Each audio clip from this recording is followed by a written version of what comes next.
Hello everyone, అందరికీ నమస్కారం. Welcome back to Shriruchi vlogs. మనకి ఇవాళ 10వ రోజు అండి, కానీ మనం 11వ రోజు నైవేద్యం అలానే అమ్మ అలంకారం గురించి కూడా మాట్లాడుకుందాం. 10వ రోజు వచ్చేసరికి మనకి 1వ తారీఖు అక్టోబర్ 25న వచ్చింది. అలానే 11వ రోజు అక్టోబర్ 2, 2025న వచ్చింది. అలానే మనకి నవమి రోజు అమ్మవారు శ్రీ మహిషాసురమర్దిని అవతారంలో దర్శనమిస్తారండి. 11వ రోజు శ్రీ రాజరాజేశ్వరి దేవిగా అమ్మ మనకి దర్శనమిస్తారు. అలానే నవమి రోజు రెడ్ కలర్ శారీ అండి.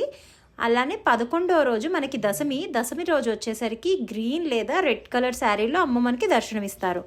మనకి నవమి రోజు నైవేద్యంగా పాకంగారెలు, పానకం, వడపప్పు ఇవన్నీ నైవేద్యంగా సమర్పిస్తారు. అలానే దసరా రోజు మనకి ఏ నైవేద్యాన్నైనా మనం మహా నైవేద్యం కింద సమర్పిస్తాం. అన్నం, ముద్దపప్పుతో పాటు సమర్పిస్తూ ఉంటారండి. మనం ఈరోజు 10వ రోజు నైవేద్యంగా పెట్టే పాకంగారులను చూద్దామండి. ముందుగా నేను 1 కప్పు మినప్పప్పును నైటే నానబెట్టి పెట్టుకున్నాను. ఇది చక్కగా గ్రైండ్ చేసుకోండి, టైట్గా గ్రైండ్ చేసుకోవాలి. ఇప్పుడు పాకం కోసం 1 బెల్లం అండి. 1 కప్పుకి 1 బెల్లం వేసుకుని 1 కప్పు నీళ్లు పోసుకోండి. నీళ్లు పోసుకుని బెల్లం కరిగేంత వరకు కూడా మరగబెట్టుకోవాలండి. పాకం ఏమంత పట్టక్కర్లేదు, జస్ట్ బెల్లం జిగురు వస్తే సరిపోతుంది. ఇలా బెల్లం మొత్తం కరిగేంత వరకు కలుపుకొని చక్కగా మరుగు వచ్చేలాగా మరగపెట్టుకోవాలి. ఇందులోనే యాలకులు అలానే చిన్న పచ్చికర్పూరం కూడా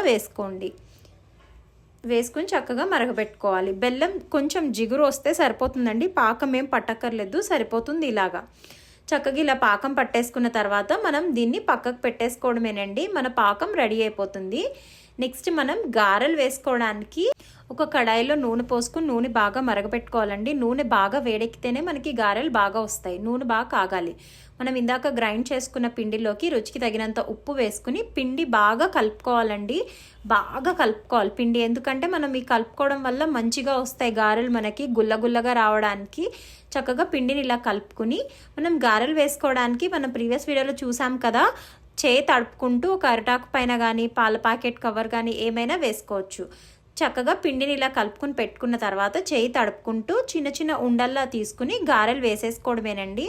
చక్కగా ఇలా ఉండ చేసుకుని ఒక అరిటాకు పైన లేకపోతే ఒక పేపర్ పైన స్ప్రెడ్ చేసుకుని మధ్యలో చిన్న హోల్ చేసుకుని మనం ఆయిల్లో డ్రాప్ చేసేసుకోవడమే. చక్కగా మనకు కావాల్సిన గారెలు వేసేసుకుని మంచిగా ఫ్రై చేసుకోవాలి.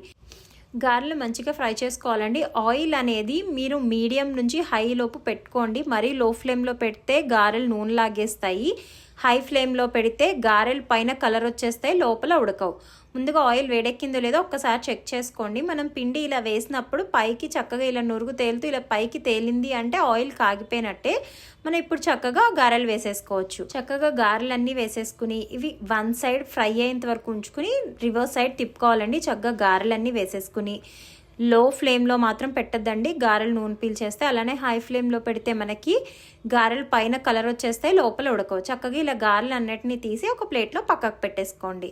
ఇలా గారెలన్నీ అయిపోయాక మనం ఇందాక పాకం తయారు చేసుకున్నాం కదా, పాకంని కూడా మనం చక్కగా ఒకసారి తీసుకుని చక్కగా ఈ గారెలన్నింటినీ కూడా ఒక 2 మినిట్స్ పక్కన ఉంచిన తర్వాత మనం తీసుకున్న పాకంలోకి వేసేసుకోవడమేనండి. అంతే, మన పాకం గారెలు రెడీ అయిపోయినట్టే.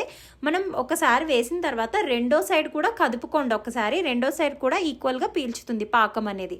అంతేనండి, చాలా ఈజీగా మనం చాలా టేస్టీగా పాకం గారెలు రెడీ చేసేసుకోవచ్చు, అమ్మవారికి నైవేద్యంగా సమర్పించేసుకోవచ్చు. మీ అందరికీ కూడా ముందుగా దసరా శుభాకాంక్షలు అండి. మా వీడియో కనుక నచ్చినట్టయితే లైక్ చేయండి, కామెంట్ చేయండి, షేర్ చేయండి, అలానే సబ్స్క్రైబ్ చేయడం మర్చిపోకండి. Thank you for watching.